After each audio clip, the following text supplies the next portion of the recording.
Hello বন্ধুরা, কেমন আছেন সবাই? আশা করি সবাই ভালো আছেন। আমরা সবাই জানি একটি দেশের সেনাবাহিনী ওই দেশের প্রধান রক্ষক, কিন্তু রক্ষক যদি ভক্ষক হয় তাহলে বুঝতেই পারছেন বিষয়টা কেমন হতে পারে। পৃথিবীর সবচেয়ে ক্ষমতাধর সেনাবাহিনী বলা হয় মার্কিন সেনাদের। তাদের যশ, খ্যাতি এবং আক্রমণাত্মক চেহারা পৃথিবীর সকল মানুষের কাছে পরিচিত, কিন্তু তাদের সম্পর্কে আমরা পৃথিবীর মানুষ কতটুকুই বা জানি। কিন্তু আপনি জানেন কি, এদের আক্রমণ এবং হিংস্রতা থেকে রক্ষা পায় না ওদের নারী সেনা সদস্যরাও। প্রতি বছর আমেরিকার সেনাদের যৌন আক্রমণের শিকার হয় হাজার হাজার নারী সেনা সদস্য, কিন্তু বেশিরভাগ নারী সেনা সদস্যরা এই ব্যাপারে মুখ খুলতে চায় না। তো ভিউয়ার্স, আজকের আমাদের এই ভিডিও সাজানো হয়েছে মার্কিন নারী সদস্যদের উপর যৌন নির্যাতনের ভয়াবহ কিছু চিত্র নিয়ে। আমি গ্যারান্টি দিয়ে বলতে পারি এমন ঘটনা আপনি এর আগে কখনো শোনেননি। তাই ভিডিওটি একটু না টেনে শেষ পর্যন্ত দেখতে থাকুন। আর যারা আমার চ্যানেলে নতুন তারা এখনই চ্যানেলটিকে সাবস্ক্রাইব করে রাখুন, যেন পরবর্তীতে আরও এরকম ইন্টারেস্টিং ইনফরমেটিভ ভিডিও সবার আগে দেখতে পারেন। আর যারা অলরেডি সাবস্ক্রাইব করেছেন তাদেরকে অসংখ্য ধন্যবাদ। মার্কিন সেনাবাহিনীতে বর্তমানে প্রায় 2.5 লক্ষ নারী সেনা রয়েছে, যা দেশটির মোট সেনার 14%। ইরাক আফগান যুদ্ধে নিয়োজিত মার্কিন সেনার 10%ই ছিল নারী। নির্ভরযোগ্য এক গবেষণার মতে মার্কিন সেনাবাহিনীতে চাকরির সময় প্রতি 3 জনের একজন নারী সেনা ধর্ষণের শিকার হয়। পাশাপাশি 60% নারী সেনা কোনো না কোনোভাবে যৌন নিপীড়নমূলক আচরণের শিকার হয়। এর প্রভাব পড়তে শুরু করেছে পুরুষ সেনাদের উপরেও। গবেষণা মতে 27% পুরুষ সেনাও যৌন নির্যাতনের শিকার হচ্ছে মার্কিন বাহিনীতে। পৃথিবীর বিভিন্ন দেশে এই সেনাদের দীর্ঘ মাস থেকে বছরের পর বছর পর্যন্ত রাখা হয়। সেখানে তাদের জীবনের ট্রেনিং আর যুদ্ধ ছাড়া কিছুই নেই। প্রচণ্ড শারীরিক ও মানসিক পরিশ্রমের ভেতর দিয়ে তাদের যেতে হয়, যেখানে তাদের যৌন চাহিদা মেটানোর কোনো সুযোগই নেই। তাই নারী সেনা সদস্যদের নানাভাবে পুরুষ সেনা সদস্যদের হাতে যৌন নির্যাতনের শিকার হতে হয়। ধর্ষণের শিকার হয়েও চাকরি হারানোর ভয়ে মুখ খোলেন না কোনো নারী সেনা। বেশিরভাগ নারী তাদের ঊর্ধ্বতন কর্মকর্তার হাতে যৌন নির্যাতনের শিকার হন।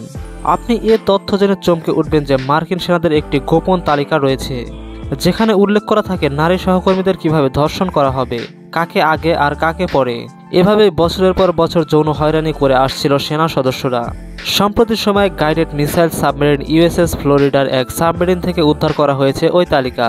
75 পাতার এই তালিকায় ওইসব নারী সহকর্মীদের নাম দিয়ে পাশে তাদের সম্পর্কে নানা বাজে যৌন মন্তব্য করা হয়েছে। তবে এখনও এ বিষয়ে তদন্তের কোনো নির্দেশ দেওয়া হয়নি।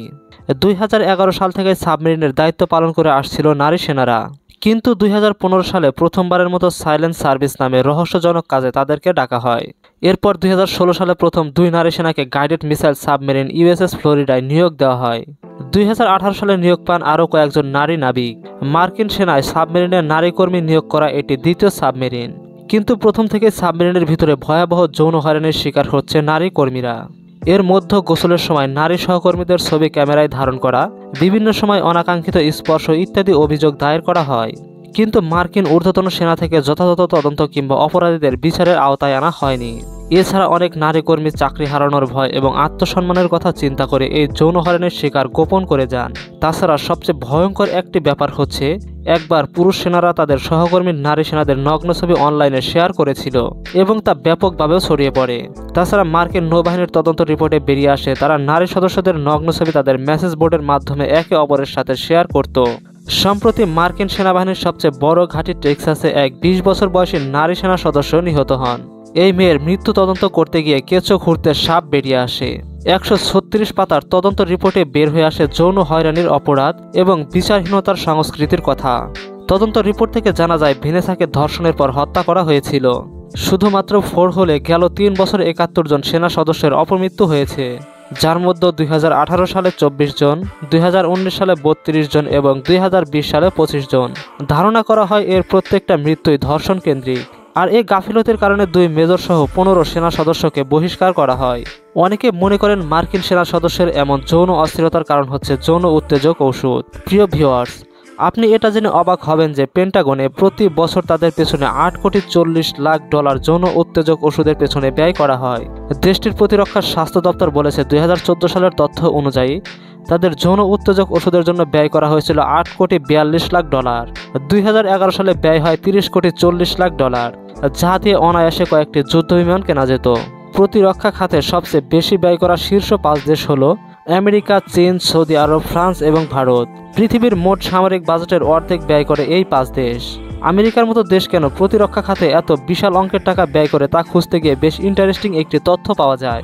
কানাডিয়ান ভিত্তিক এক গ্লোবাল সংগঠন বলেছে 1976 সালে আমেরিকা প্রতিষ্ঠার 240 বছরের মধ্য ইতিহাসে মাত্র 21 বছর শান্তিতে ছিল আমেরিকা। অবশ্য শেষ 42 বছর আমেরিকান সৈন্যরা কোথাও না কোথাও যুদ্ধ করেছে।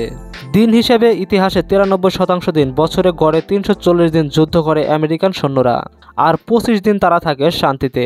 ওয়াশিংটন ভিত্তিক স্মিথসোনিয়ান ম্যাগাজিনের জানুয়ারি 2019 সালে আরও একটি গবেষণায় উঠে এসেছে গড়ে 93.5% দিন করে, অর্থাৎ 365 দিনের মধ্যে 341 দিনই বেশি যুদ্ধ করেছে আমেরিকান সৈন্যরা। আর এ কারণে মার্কিন সৈন্যরা নানা রকম মানসিক হীনমন্যতায় ভোগে, যার প্রভাবস্বরূপ নারী সদস্যদের উপর যৌন আক্রমণ, নির্যাতন এবং নিপীড়ন। আর এটা অনেকটা মুখ বুজে সহ্য করে যাচ্ছে মার্কিন নারী সদস্যরা। তো ভিউয়ার্স, এই ছিল আজকের ভিডিও। কেমন লাগলো তা অবশ্যই কমেন্ট করে জানাবেন। ভালো লাগলে একটি লাইক তো অবশ্যই করবেন। সেই সাথে এরকম ইন্টারেস্টিং ইনফরমেটিভ ভিডিও দেখার জন্য এখনই চ্যানেলটিকে সাবস্ক্রাইব করে ফেলুন। ধন্যবাদ।